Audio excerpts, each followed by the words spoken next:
Everyone has to obey the laws of physics, even if you're the king.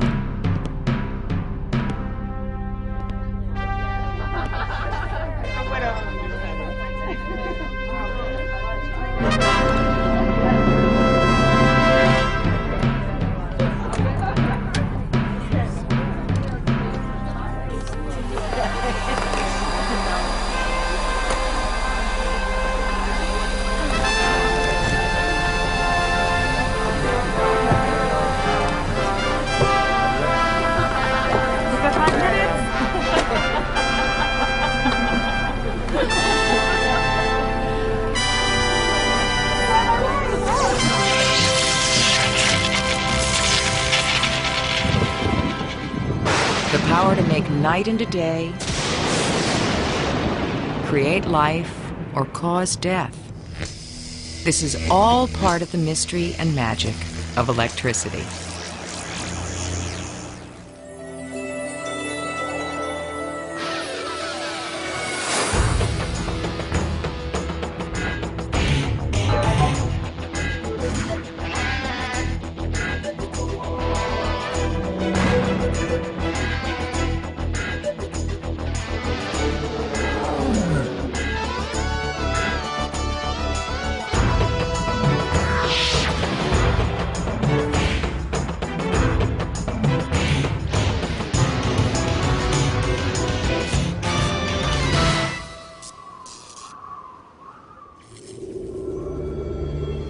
Long before we knew what it was,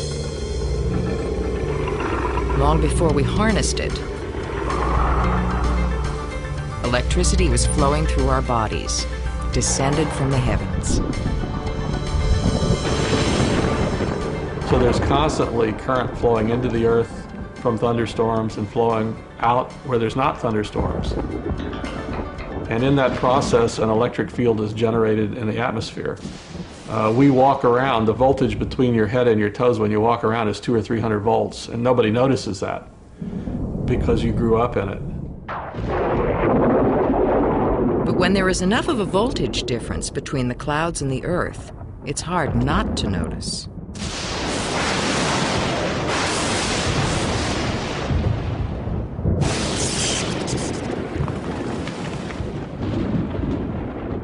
One of those who was fascinated by the phenomenon was Benjamin Franklin. Ben Franklin was a really smart guy. He was one of the original experimenters with electricity, period. He, in fact, invented the designation of positive and negative charge. Today, high technology has replaced the kite.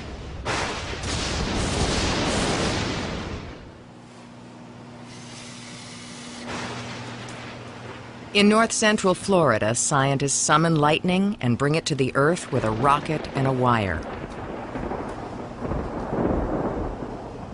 We can make the cloud produce lightning and direct it where we want to direct it to do tests, and that really hasn't been possible before. They direct the lightning to strike simulated houses and power lines to understand what happens when it hits. The rocket launch provides a more controlled experiment than anything Ben Franklin could have imagined. Well, we do similar things. He didn't think his kite was going to get struck, and he thought that if it was going to get struck that he wouldn't get hurt. So he was wrong there. If the kite had been struck, he probably would have been killed, as have many people flying kites. They load a rocket and launch it into the belly of a thundercloud. From the rocket's tail, a spool of copper wire unwinds, creating a path for the lightning to follow. There's a level of excitement and tension before you push the button, and then there's a level of holding your breath for 2 seconds when the rocket goes up that's unlike anything else. And success feels real good because we only make it happen 20, 25 times a summer, so every one is a big deal.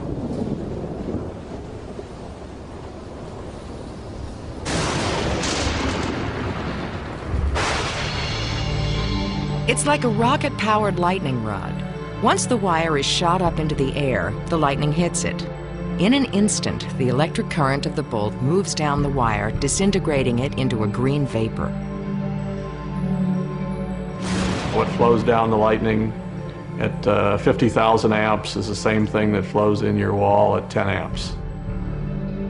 The temperature of a lightning bolt is more than 50,000 degrees Fahrenheit, 6 times hotter than the surface of the sun. All that heat and light is generated by uncounted numbers of electrons being forced to move. An atom's nucleus has a positive charge. Electrons orbiting the nucleus have a negative charge. When electric current flows, electrons are torn from atoms and move freely. Electricity is the flow of electrical charge, and most of the charge flows as electrons moving. Whenever there's an oversupply of electrons, an object develops an overall negative charge. Nature balances things out with equal positive charges somewhere else. The potential difference between the charges is measured in volts. Electric current, anything from static electricity to lightning bolts, is electrons moving from negative to positive. It seems like it's easier to make sparks and lightning than not to make them. Anytime you have two dissimilar materials rubbing together, you get sparks. The path that leaping electrons follows depends on the material they flow through. The human body certainly will conduct current, but not a lot. Not like a piece of copper. Copper has a lot of loosely held electrons, so it's a good conductor. The electrons of clay and rubber are too tightly bound to their atoms to conduct electricity. They're said to be insulators. How electrons begin to move in the first place is a result of a force of nature called electromagnetism. Our whole technological civilization exists because electricity can make magnetism, and magnetism can make electricity. It goes back to the fact that we have two kinds of forces that are present that we call electricity or electromagnetism. And those two forces are the electric force and the magnetic force. The fundamental charges are a positive charge and a negative charge. To see these forces at work, head north and look up into the night sky. Basically, the northern lights are the result of high-energy electrical currents from the sun that are caught and guided by the Earth's magnetic field. There's electricity out there. 5, 4, 3, 2, 1.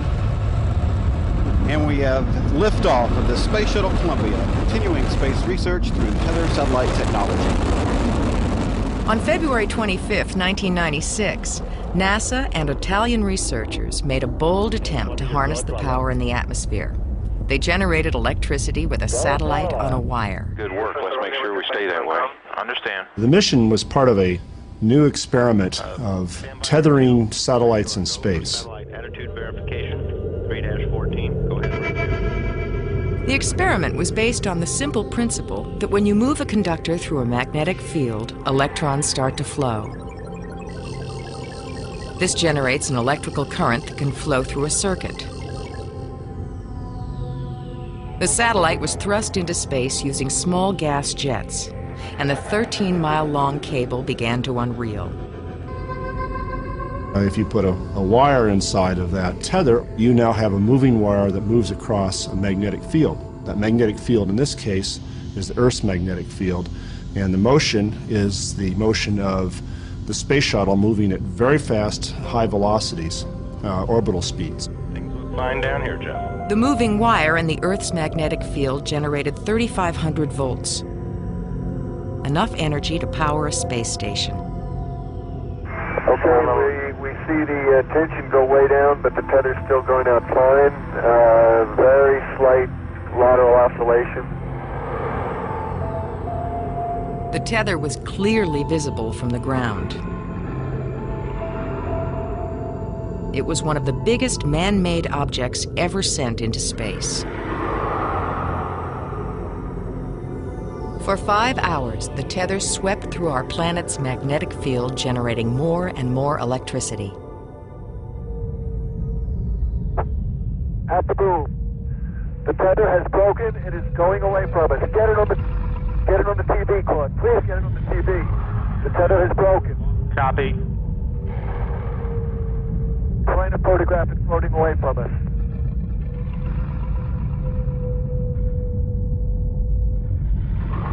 Looking back, we quickly saw that, in fact, the tether had broken. This was it's a big shock. It's kind of an empty feeling in the pit of your stomach when you look and you realize that there is the tether moving away from us at about 80 feet per second, and you just wanted to reach out and grab it.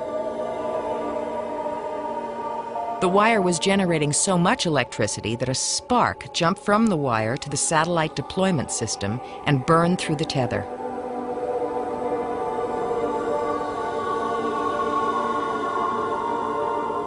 The $440 million experimental satellite just drifted away.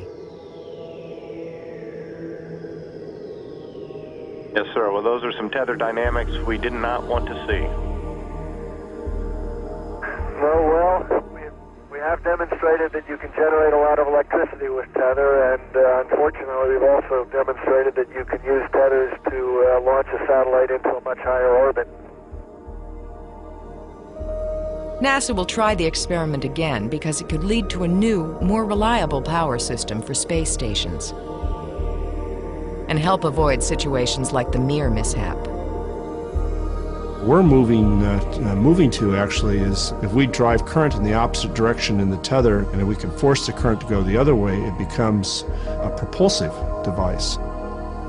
So a propellantless spacecraft, the next generation of space travelers may be using electric propulsion devices as opposed to chemical propulsion devices. A little Star Trek, if you will.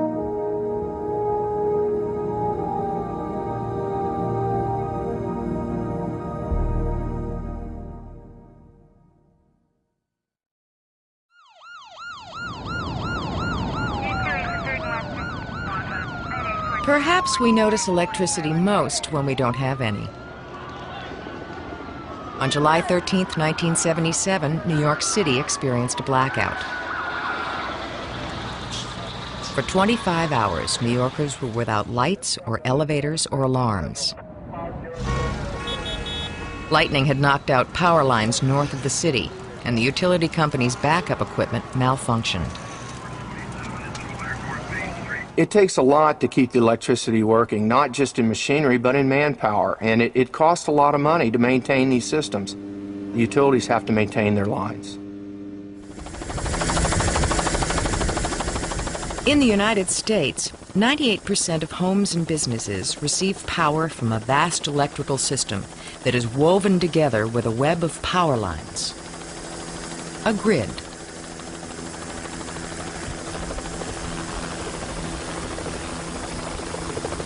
These power lines are naked live wires, carrying 500,000 volts. It's up to the lineman to inspect and repair every part of the grid, usually without shutting down the power. And Bill, I was going to start making a gradual left turn and start heading over towards the line. One of the most daring techniques is used on very high voltage tension lines. It's pretty dangerous, I feel, because you're mixing aviation with electricity. One, you're depending on the helicopter, everything mechanical to go right. If it goes wrong, you're going to drop out of the sky like a rock. If the lineman makes a mistake, you're going to vaporize. These linemen and pilots work for Ag Rotors Incorporated. One of the few companies that attempts these high-wire acts, Ag Rotors has the best safety record in the business. It's dangerous work that only a handful of people in the world are qualified to do.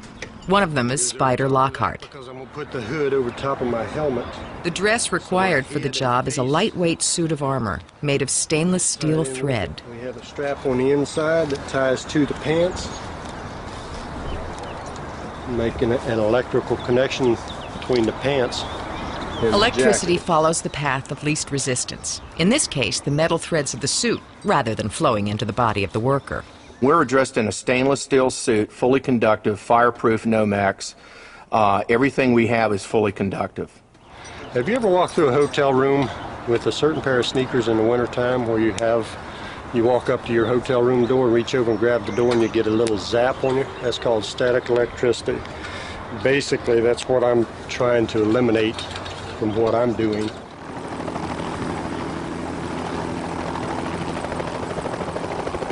There's linemen all over the United States that are risking their lives every day to keep the power flowing. The dangerous marriage between helicopters and power lines is made to save money and time. Repairs that take a conventional ground crew days, Ag-Rotors completes in hours. And Bill, we're just looking for the right structure number, and then we're going to have to probably turn back a span or two once we orient ourselves. The lineman's life depends on constant communication between him and the pilot.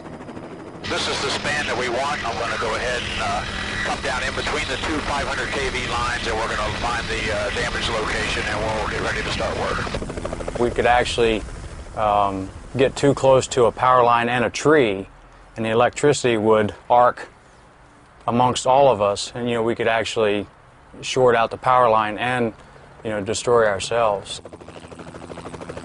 Both men know if the communication stops, something is wrong. It's a crucial fact that Spider Lockhart learned from experience. As soon as I felt the voltage going through me from the mechanical ground that I had, I knew that I'd made a mistake. Sometimes it's a little bit late to figure out your mistakes, but I knew that as soon as I felt that.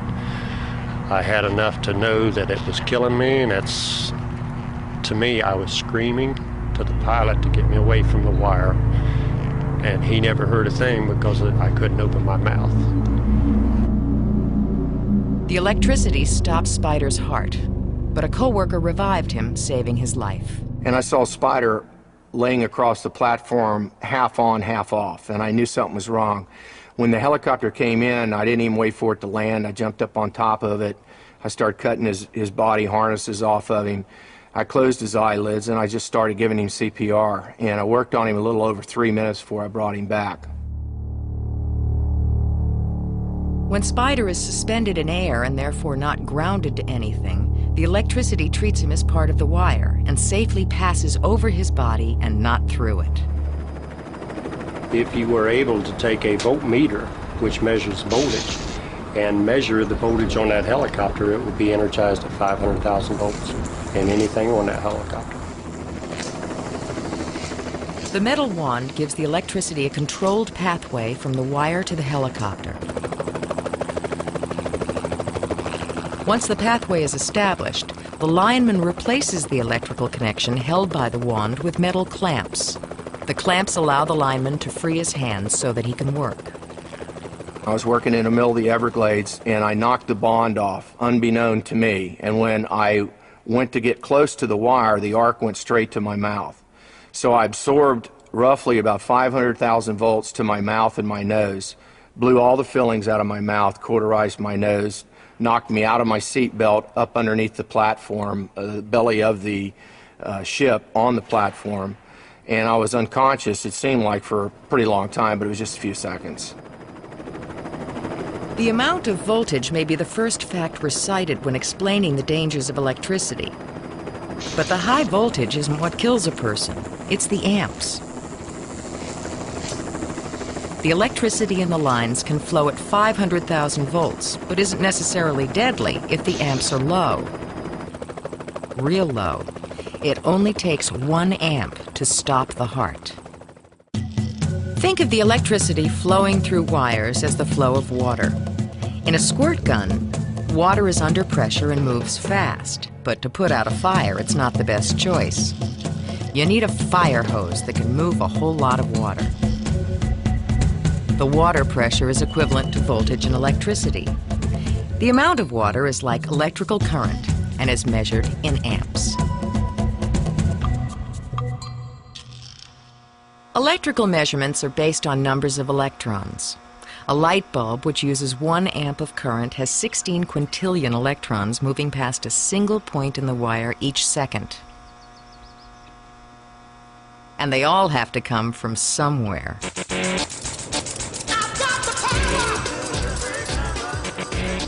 Good evening, ladies and gentlemen. My name is Bruce. I'm going to be your guide for the tour this evening.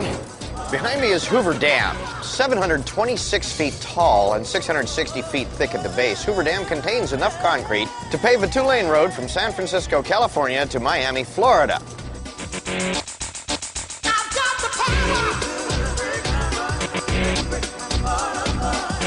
Ladies and gentlemen, while you're on tour this evening, there are a few rules which you are going to have to follow. If you hear bells, whistles, horns, sirens, or buzzers, look at me. If I'm still standing here, it is not an emergency. If it is an emergency, follow the instructions which I give you carefully. Don't trample me trying to escape. I have the keys. Hoover Dam is one of the greatest civil engineering feats in the world. The dam is more than 700 feet high, forming a lake more than 100 miles long. Its purpose? To turn the energy of falling water into electrical energy.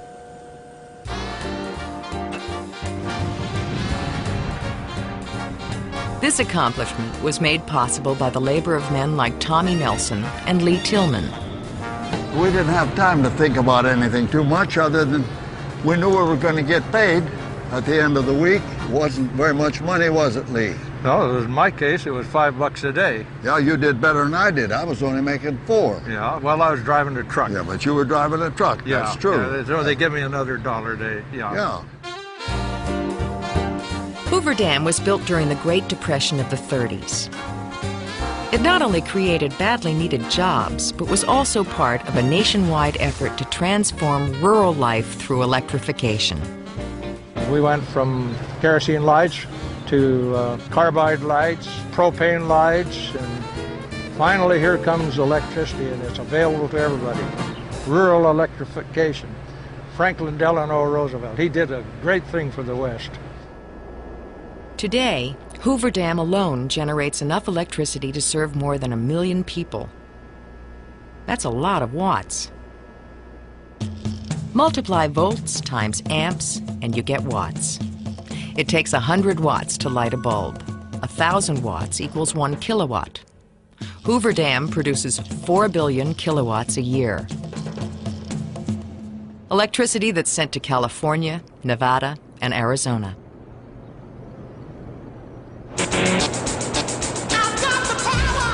This is the Arizona wing of the power plant. This room is longer than 2 city blocks. We have 9 of our commercial generators in this wing, each producing 16,500 volts of alternating current. Each generator can supply enough electricity for a city of 100,000. The power of falling water spins the blades of a turbine. The shaft from a turbine spins a magnet inside a tightly wound coil of wire. This motion generates electricity. The spinning magnet causes electrons to move in the wires and produce an electrical current. In this case, it's alternating current. A direct current flows directly without any pulsations. It's just a direct current. It's exactly what it is. It's like if you open a pipeline and let the water flow in one direction. That's direct current. And the word direct means just that, and that's exactly what it is. Alternating current means that the electricity flows to the load and back to the generator, to the load and back to the generator, and the frequency that this happens is called cycles. The generators produce 16,500 volts of electricity. Before it leaves the power plant, the electricity's voltage is increased or boosted to 230,000 volts for long-distance travel. At the other end of the line, the process is reversed, and the high voltage is stepped down to 110 volts and delivered into millions of homes.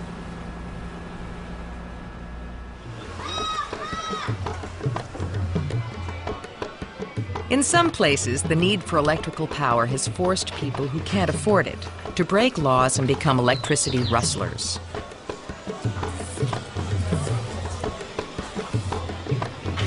In the shanty towns of Rio de Janeiro, Brazilians who are unable to pay for electrical power learn how to tap into the grid for free.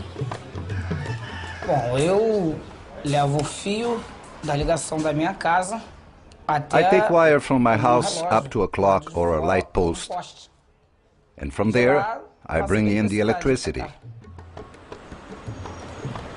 Electricity is siphoned from main lines and tangles of makeshift wiring. Live wires and unsafe connections are hazards that the local people live with, or in some tragic cases, die by. Horrível porque ele não sobreviveu.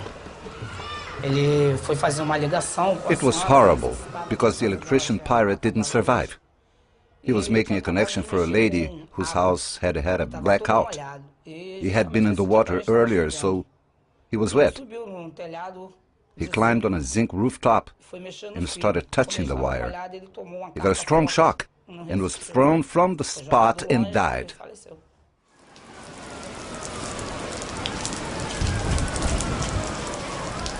These self-taught electricians are often regarded with gratitude by residents.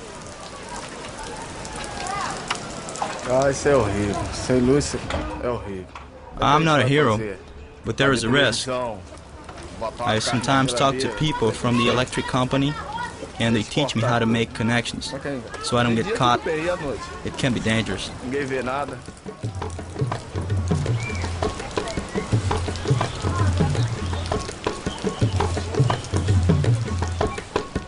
Today, life without electricity is unimaginable.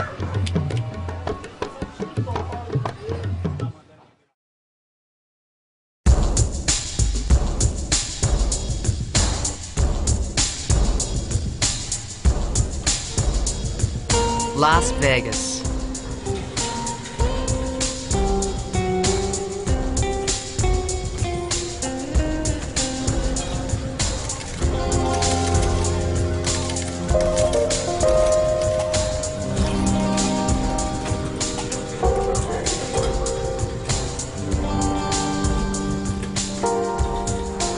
Well, people are like insects. They just love light, and they're drawn to it, and they want to see what it's all about. And so the casino operators and everybody here put a lot of light out, and it just draws people in. It just says, we're having a party here. Come on in. Come on in. In Vegas, the theory is, if you build it, they will come.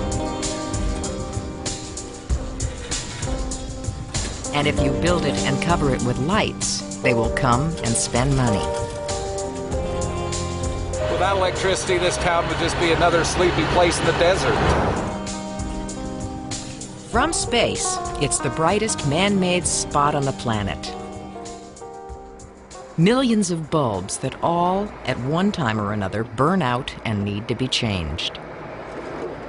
Every night, crews from the Young Electric Sign Company go to work repairing and replacing bulbs.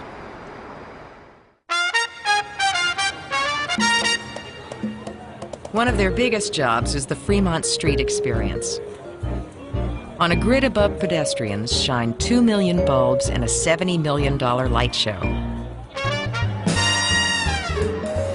The town never shuts down, but things are a little slower after midnight. That's when the crews test the system and make repairs. It's Homer King's job to change the bulbs. That way the computer will tell it how bright to go. These bulbs have a life expectancy of 25,000 hours. I'm on a roll tonight here. A light bulb lights because its filament offers some resistance to the flow of electrons. Okay, that looks better. As the electrons try to crowd through a hair-thin tungsten wire, the energy spent overcoming resistance turns into heat. A material that's resistive is one that requires some kind of work to push the charge across. That means you're giving up energy that turns into heat and will heat that element up. And here, heat means light. The filament reaches a temperature of about 4,500 degrees Fahrenheit. On Fremont Street, the bulbs burn bright. 7 shows a day, 7 days a week. And nothing stops the display, except for thunderstorms. Run this color for about 10 to 15 minutes. People ask us all the time, does this keep rain out? Well, no, it doesn't keep rain out. Water doesn't really hurt it. What hurts is this lightning. We got 30 computers on the other side of this frame. So when the lightning's there, we shut it down. The Fremont streetlights are controlled by 121 computers. It's the largest outdoor sign in the world, towering 90 feet high and spanning almost 5 football fields. Hard Rocks, this is one of my favorite properties here. Not all the lights in Las Vegas rely on bulbs. Neon and fluorescent lights use electricity to excite atoms that do the glowing, instead of heating up a thin wire. The signs may change, but using light to attract crowds has been around since electricity was harnessed.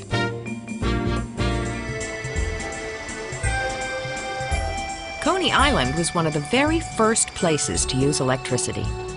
Thomas Edison lit it up with 1 million of his new incandescent bulbs.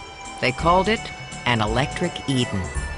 Being, I guess, like almost like a new world. It was like the playground of the world, and being all lit up. At the turn of the century, Coney was the largest amusement park in the world. Charles Dickens, Mark Twain, Sigmund Freud, Herman Melville, and Walt Whitman were among the thousands who flocked to see the magical electric light at work. Coney Island wouldn't be Coney Island without electricity. If you remember correctly, electricity made its debut in Coney Island. Coney is lights, Coney is movement, Coney is electric.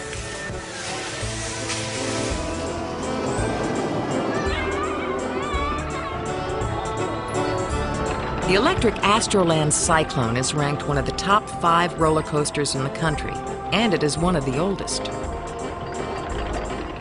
By the time it reaches the bottom, it's traveling 55 miles an hour. And the passengers feel the force of 4 Gs.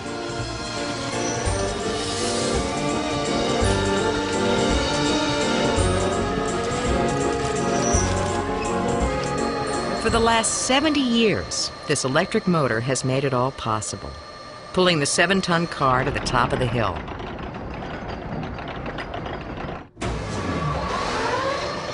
An electric motor is a generator in reverse, turning electricity into motion instead of the other way around. The motor is connected to a belt that turns a 15-foot wheel that pulls the chain. It's a powerful system. When the roller coaster clanks up the hill, the motor is drawing 600 amps, enough electricity to power 3 modern homes.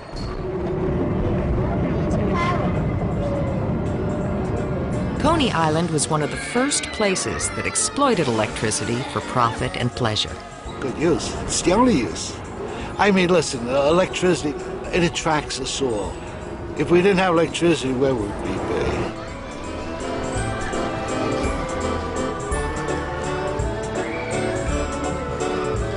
Along with the rest of New York City, Coney Island found out what it was like to be without electricity in the blackout of 1977. All of a sudden, lights went out, and I looked out at the park and up at the Wonder Wheel. Nothing was moving.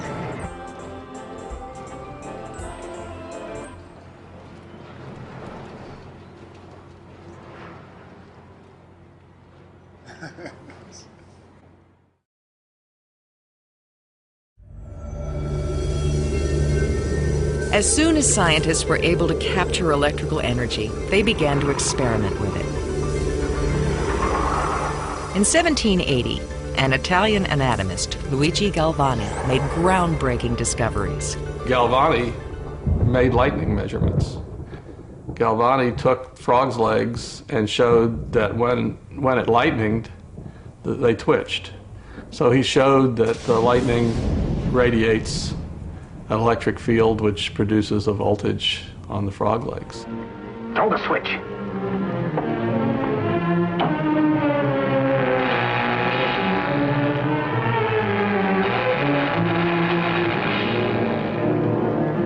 Wait, I thought I saw a pulsation of the heart. You're right. Dr. Bradshaw is beginning to breathe. You've brought this man back to life. No. The heart muscle has simply responded to a terrific electrical shock, that's all. What was once thought to be science fiction turned out to be fact. A heart beats because every second electrical impulses spread through the heart muscle, triggering and coordinating a movement. These signals send echoes through the body tissue to the skin, where they can be detected by metal sensors and displayed as an electrocardiogram, an electrical readout that allows doctors to constantly monitor the heartbeat. Electricity and electrical impulses are all over the body. The electricity in our bodies is created by chemical reactions between cells. What triggers the heart to squeeze are these signals, these small electrical currents, which travel from the outside to the inside of the cell every time your heart beats. Dr. Hugh Calkins is an electrophysiologist at Johns Hopkins University. He uses electricity to treat and cure electrical malfunctions of the heart. Today, he is implanting a device in a patient who suffers from a condition that causes the heart to beat too fast. It takes a certain amount of time for the heart to squeeze blood out of the heart, and also for blood to get back into the heart. So if you go very, very fast, instead of squeezing in a rhythmic fashion, it will literally be quivering, and no blood will flow in the body, and within seconds you'll pass out, and in minutes after that you'll be dead. In order to restore the heartbeat, the victim needs an electrical shock. When you just put these on the body, you get what's called a quick look, that this acts as an antenna. You can see what the heart rhythm is, and if it's not what you want it to be, if it's ventricular fibrillation, then you can go ahead and discharge it. The way that's done is by pushing both of these buttons simultaneously will cause these to fire, and that will give a 360 joule shock across the body. And to the degree that the heart's in between, the heart will be depolarized and normal rhythm will be restored. In the electrophysiology lab, the technology of portable defibrillators is now being implanted in the body. Calkins threads a small wire lead down into the heart. That's up in the pulmonary artery. The wire lead acts like permanent paddles on the heart. If the implantable defibrillator detects a problem, it will automatically give an electrical shock to the heart within 10 or 15 seconds. When I put one of these in, you really have this comforting sensation that this patient, it's like as if they're in the intensive care unit forever, that if ever they develop a rhythm abnormality, too slow or too fast, it will take care of it. And it's really this tremendous insurance policy. The most critical part of the procedure is the testing of the device. Here we go. The patient is given a shock that puts his heart into overdrive. The heart starts fluttering rather than beating steadily. Ventricular fibrillation, they call it. Sudden cardiac death. It's the only way to test the device. When we were putting in the defibrillator is when we induced this ventricular fibrillation, this very fast heart rhythm. You saw a lot of very rapid squiggles on the screen, and that was the heart beating very, very chaotically with multiple short circuits swirling around the heart, resulting in the heart beating 400 or 500 beats a minute. So 10 joules, which is about 500 volts. Yeah, this shows the whole readout from how we induce it with a shock, and this is the VF. And it takes, you can see, about 8 seconds for the device to charge up and get them out of the rhythm. The trick is to customize the implantable defibrillator so it delivers the lowest level of energy that can still get the heart beating back to its normal rhythm. There's more and more enthusiasm about the benefits of electricity. I know for many, many years there was a lot of debate over, was it better to treat patients with sudden cardiac death with medications or with defibrillators? And now the studies are available showing that defibrillators are better than medications, at least the medications we have now. So there's a case where electricity won, where electricity was better.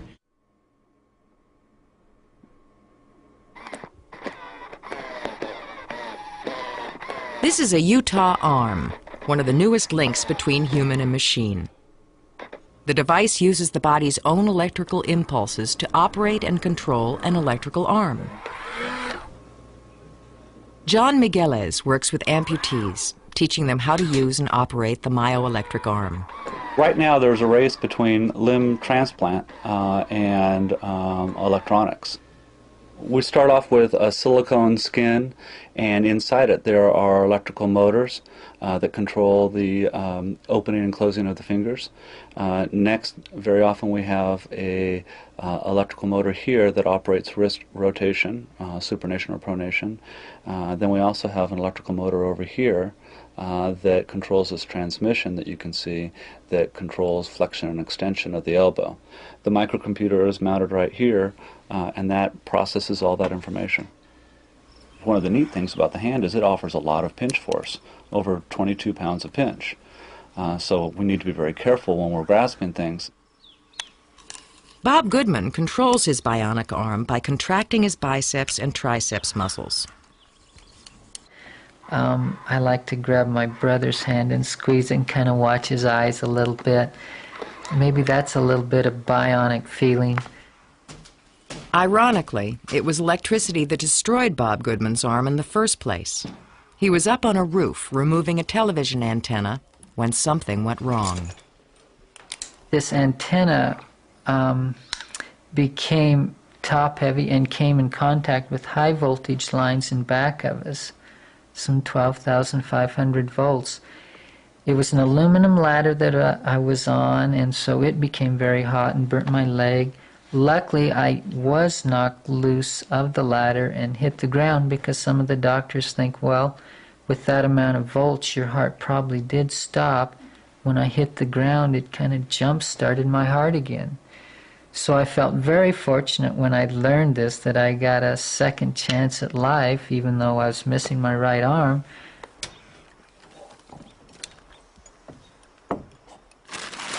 When the brain sends an electrical signal to flex the arm muscle, the signal, or impulse, is intercepted at the muscle site by electrodes, or skin sensors. This electric impulse is then amplified and used by a microcomputer to control the electrical motors in the arm. The patient has to be able to produce two independent signals, or muscle contractions. Typically with Bob in this situation, we're using biceps and tricep muscles, but he has to be able to fire those independently. If he were to fire them together, it would tell the hand to open and close at the same time, which would just create a little jitter in the hand. In a myoelectric arm, when you lock the elbow here to make the hand work,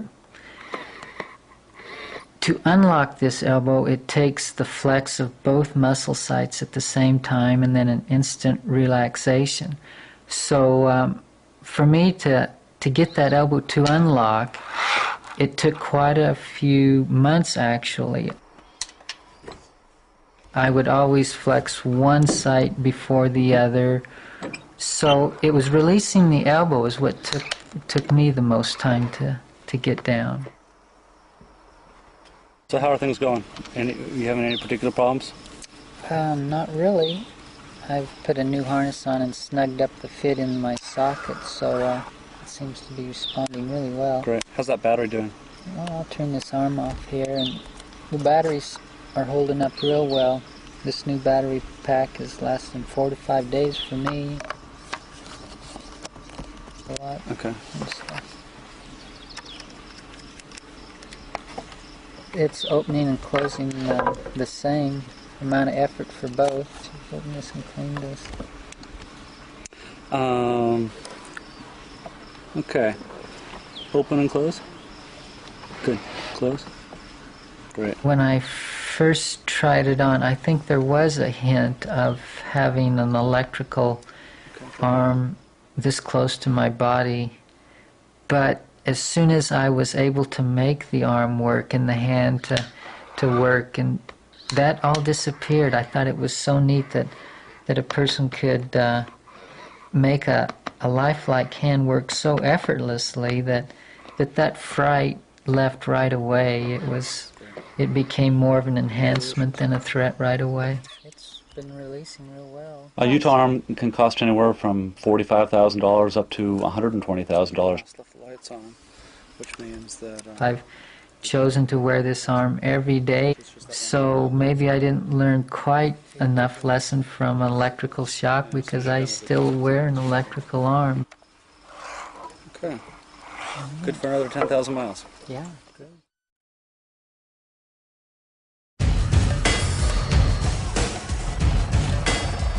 The modern world would be inconceivable without electricity.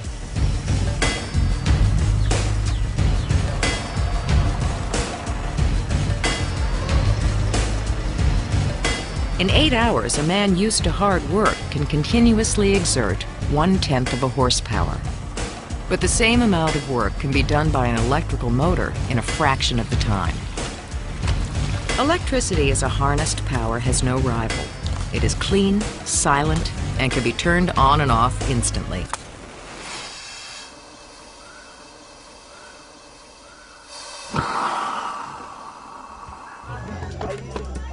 Worldwide, there are still 2 billion people who exist without electrical power.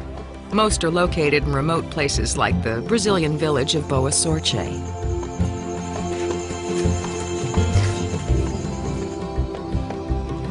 Too isolated to receive power from the country's grid, the residents did without the electrical inventions of the 20th century. And without conveniences like medical vaccines that need refrigeration.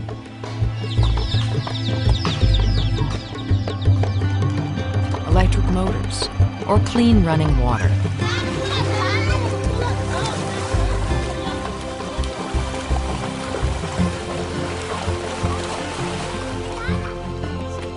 The villagers used contaminated surface water, which was funneled from the springs to the local watering hole. The only clean water was buried deep beneath the earth. An electrical pump was needed to get the water to the surface. To solve this problem, the governments of Brazil and the US joined forces to provide electricity by harnessing the sun's energy.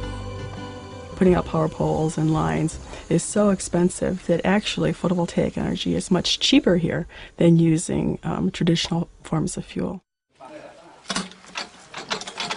Photovoltaic cells, or solar panels, convert energy radiated by the sun into electricity. Clean, renewable power that villages like this can afford. Engineer Roger Taylor is part of the electrification initiative in Brazil. In this particular village, they're going to change by having the school accessible at night. The health clinic will certainly be able to store vaccines and provide more immediate health services. And the water pumping system here, particularly since it's so deep, will provide very pure, very clean, filtered water. The joint effort will set up 4 different systems here. The largest will power an electric water pump for the well. Water pumping takes a fair amount of energy in this case because the well is fairly deep. The well here, we will put the pump at about 100 meters down in the ground, so it takes a lot of energy to pump that water up to the top. When a solar panel is put out into the sun, the materials within it release electrons and produce electricity. In Boa Sorte, the panels are being connected to a pump. When the system is up and running, the electric current and water will flow. On May 26, 1997, the village turned on the power.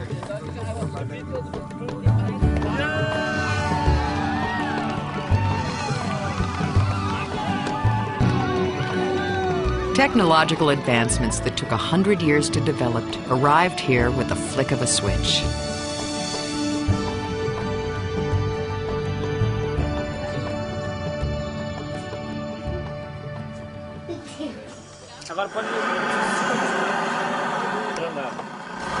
And so then it'll be very interesting to see once they have the basic standard of living that many people of the rest of the world enjoy,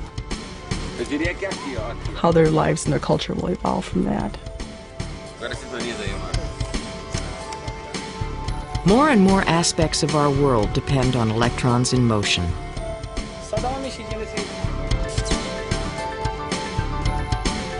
They flow through countless switches and machines. They flow through our bodies and brains. They can even start life. So in a test tube, you can make lifelike things, molecules, with electric sparks. When researchers in Scotland cloned a sheep named Dolly, a tiny spark of electricity was used to fuse cells and start the egg growing into an embryo.